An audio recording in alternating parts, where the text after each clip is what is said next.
O presidente Luiz Inácio Lula da Silva admitiu que o ato em apoio ao ex-presidente Jair Bolsonaro na Avenida Paulista foi uma manifestação grande, mas que o protesto foi contra a democracia. O presidente viu com naturalidade a presença de governadores no ato, como Tarcísio de Freitas, do Republicanos de São Paulo. Lula disse o seguinte, abre aspas, essa gente toda tinha até a obrigação de estar lá porque só foi eleita por causa do Bolsonaro. Diego Tavares, como é que você vê essa manifestação do presidente que reconhece, foi uma manifestação grande, nas palavras dele? Koba, reconhece que o céu é azul, reconhece que o mar é molhado. É óbvio, dá para ver a olho nu que a manifestação foi gigante. Agora, o que chama mesmo atenção, principalmente considerando que o Lula, que já disse no passado que a Venezuela é uma democracia relativa, é dizer que uma manifestação gigantesca daquela, onde as pessoas se reuniram, onde não ocorreram crimes, onde não tinham faixas pedindo por absurdos jurídicos que comumente nós observávamos nesse tipo de manifestação, é um ato antidemocrático. Muito pelo contrário, na minha avaliação, um ato essencialmente democrático. Pessoas que estavam ali reunidas para exaltar o seu líder, para exaltar uma pessoa na qual elas se veem representadas, sem pedir por absolutamente nada. Claro que o Bolsonaro utilizou o seu espaço ali, aquele espaço gigantesco, utilizou o microfone para fazer um relato da sua história enquanto presidente, para falar sobre aquilo pelo qual ele passa e fazer uma defesa a respeito das atuais investigações. Mas erra o Lula, mais uma vez, né, como é comum ultimamente do presidente Lula errar nas suas falas, quando diz que um ato essencialmente democrático como uma manifestação de rua foi um ato pregando fim da democracia, pregando golpe e esse tipo de coisa. Mano Ferreira, exatamente sobre esse ponto, apesar de reconhecer uma manifestação grande, nas palavras dele, ele disse que foi um ato contra a democracia. Como é que você analisa isso? Olha, como primeiro bom dia aos amigos, bom dia à nossa audiência. Eu diria que a gente precisa pensar isso em duas dimensões, ou seja, uma dimensão, digamos assim, formal e uma dimensão de conteúdo. Do ponto de vista formal, você ter a manifestação da direita, dos bolsonaristas, colocando com clareza que esse campo político existe e que é bastante expressivo, isso é parte essencial da democracia. Então, todos têm direito a se manifestar e têm direito a existir politicamente, né? Porque foi um ato, eu já disse outra vez que foi uma espécie de o Lula livre da direita, ou seja, é um ato de pertencimento, é quase como se fosse uma coisa como a nossa tribo existe, continua viva e nós estamos aqui, o nosso grupo político. Então, isso faz parte essencialmente da democracia. Agora, se a gente for analisar o conteúdo do discurso de Bolsonaro, aí é muito difícil dizer que se trata de um discurso em defesa da democracia, né? Porque ele estava contemporizando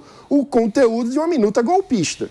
Isso, de fato, é um conteúdo antidemocrático, né? Eu acho que a gente precisa ter isso com muita clareza. Vale lembrar, Bolsonaro também, ele politicamente representa um campo político que tem história no Brasil. Ele é herdeiro direto e faz questão de dizer isso com orgulho do campo político que comandou a ditadura militar no Brasil. E que ele até hoje não chama de ditadura.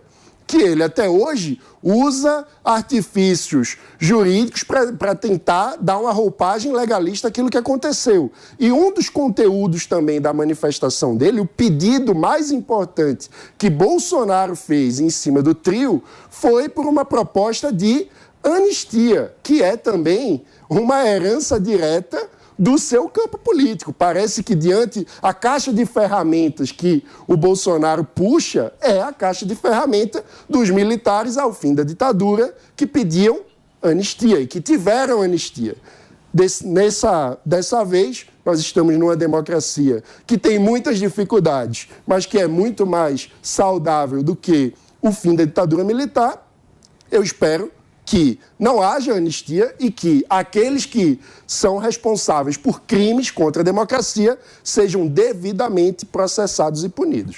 Felipe Monteiro, quero te ouvir também. Não, realmente a manifestação foi grande, né? Eu concordo com o Diego quando ele fala que o Lula choveu no molhado, né? A manifestação foi grande, foi realmente muito relevante sob o aspecto político, não é? Mostra que o Bolsonaro realmente é um líder político que mobiliza as massas, né, mobiliza a população, o líder popular. Isso sempre foi claro para a gente, né? O Bolsonaro não tem nenhuma dúvida que é o líder político que consegue mobilizar as massas, né? Então, o Lula realmente, quando ele reconhece a manifestação, ele realmente, espero que ele olhe para a manifestação e ele veja que o Brasil está polarizado, né? Ele tome realmente medidas para realmente unificar o Brasil, né? O povo brasileiro está cansado dessa polarização, dessa briga, dessa desunião e está querendo buscar, na minha opinião, uma união, né? Então, eu espero que o Lula olhe para essa manifestação e comece a ter atitudes que vise realmente a unificar a população. Agora, o que me preocupa, Nelsinho, é quando você vê, por exemplo, as pesquisas que foram feitas, né, em relação à manifestação, quando apuram que 90%, aliás, 88% das pessoas que foram na manifestação acham que o Bolsonaro ganhou as eleições. 50% quase acham e entendem que o Bolsonaro deveria decretar o estado de sítio ou a garantia da lei e da ordem. Ou seja, a esquerda tem que olhar para essa situação e tentar identificar o porquê que o povo do Brasil, quando vai para a manifestação da Paulista, tem esse caráter golpista mesmo, né? Não é caráter golpista. Não, de certa forma... Essas pessoas falam daquilo que elas ouvem falar. A maioria ele não sabe nem 88% um estado de sítio, uma GLO. Mas apoiam, né? 88% das pessoas que foram para a manifestação acham que o Bolsonaro ganhou as eleições. Como assim não tem caráter golpista aí? Ana Beatriz, você acha que isso aí é o quê? É uma falta de informação, acesso a conteúdo? Até porque a gente vê nesse debate todo, na própria manifestação do ex-presidente Bolsonaro, nesta manifestação, ele citando estado de sítio, estado de defesa, são termos jurídicos, estão na Constituição. E assim, não é de conhecimento público de todos os cidadãos até do que se trata esses institutos constitucionais, né? De repente a gente deveria caminhar para mais informação, mais conteúdo, mais conhecimento constitucional para a nossa sociedade?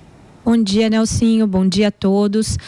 Vocês sabem que eu sou fiel defensora da educação, como todos deveriam ser, e dar informação clara e adequada para que as pessoas possam formar opiniões com base em fatos e conceitos verdadeiros. Dito isso, eu acho lamentável que o presidente Lula coloque este ato como antidemocrático. Nós estamos vendo uma relativização da nossa democracia nos últimos anos no Brasil. A todo tempo ela é colocada à prova, a todo tempo ela é ameaçada. É papel do presidente, embora seja o seu oponente político aí, o líder da tal manifestação, que reconheça a legalidade de um ato como esse, que foi extremamente pacífico, organizado. Eu não estou nem discutindo o mérito dos discursos ou qualquer outra coisa como fez o Mano. E eu acho que ele tem um ponto importante aí. O Mano fatiou em forma e conteúdo, né? Isso, mas a forma... E se o Lula diz tanto que ele quer pacificar o país, se ele defende tanto a democracia, eu acho que ele faz um desserviço ao acusar o que aconteceu na Paulista domingo de um ato antidemocrático. Porque não foi. Tem muitas coisas antidemocráticas acontecendo, mas esse ato não foi uma delas. Foi uma livre manifestação de pessoas, como a gente já viu acontecer outras vezes, e não tem nada de errado com isso. Eu concordo que existe sim a necessidade de propagar informação adequada a respeito do que foi a ditadura, do que é um golpe de Estado, do que é estado de sítio, embora eu tenha minhas dúvidas a respeito das pessoas quererem efetivamente saber o que acontece. A gente vê que o mundo está tão polarizado que elas fecham os ouvidos e simplesmente escutam aquilo que um ou outro que elas idolatram fala e tomam isso como verdade absoluta. E a gente precisa dar um passo para trás nesse sentido. Fala, Mano, pediu? Eu pedi porque eu acho que é importante complementar um pouco o meu ponto. Porque eu fiz uma análise da manifestação, mas eu acho que é importante a gente fazer a análise do presidente Lula. Ou seja, qual é a função de um presidente da República, de um líder nacional, diante de um contexto como esse? O Lula não é comentarista político. O Lula também, neste momento, não é líder apenas do grupo político dele. Ele é presidente da República. E, nesse sentido, a principal função que ele deveria cumprir é a de pacificação do país. É aquela que ele mesmo elegeu como prioridade do seu governo. ao escolher o lema União e Reconstrução. E, nesse sentido, quando você tem a manifestação de centenas de milhares de pessoas na Avenida Paulista representando o campo político da oposição, que teve quase metade dos votos na eleição contra ele mesmo, Lula, não é razoável que ele tente jogar todo esse grupo simplesmente no campo da falta de legitimidade ou no campo do antidemocrático. Então, como presidente da República, a função do Lula deveria ser a pacificação, fazer um gesto que mostre que reconhece a legitimidade das demandas desse grupo político. Então, veja, ele não precisa reconhecer e dizer que toda a agenda desse grupo político é legítima e ele concorda, até porque esse grupo perdeu a eleição. Mas escolher algumas pautas e dizer, olha, essas aqui que fazem parte do campo deste grupo político, eu acho que são importantes, legítimas e precisamos olhar com atenção, seria um gesto de maturidade de um chefe de Estado para reconstruir o país com união e pacificação, no lugar de continuar investindo na polarização como ele tem feito. Até porque, mano, você falou a respeito da agenda desse público, mas esse público nem sequer apresentou uma agenda na Avenida Paulista. O que aconteceu na Paulista no último domingo foi um culto a uma personalidade. Parecia até ali um culto religioso, todo mundo foi ali só para ver o Jair Bolsonaro. Não existia, como eu disse no meu primeiro comentário, nenhum pedido específico, nenhuma pauta específica. Tanto que nós temos aí, por exemplo, que poderia ser muito conveniente essa manifestação, o maior pedido de impeachment da história em trâmite no Congresso. E ninguém falou nada a respeito disso, nem uma das autoridades que teve direito à palavra no trio elétrico ali do Bolsonaro falou sobre o pedido de impeachment do presidente Lula. Então sequer havia uma agenda ali para que os comentários do presidente classificassem a manifestação como antidemocrática. Gente, a verdade é a seguinte, você pode não concordar com as ideias, com os objetivos desse grupo político, mas você não pode, principalmente sendo presidente do país, alegar que isso não é uma manifestação de livre opinião que foi legitimamente organizada e aconteceu sem qualquer intercorrência. Desculpa, não pode negar.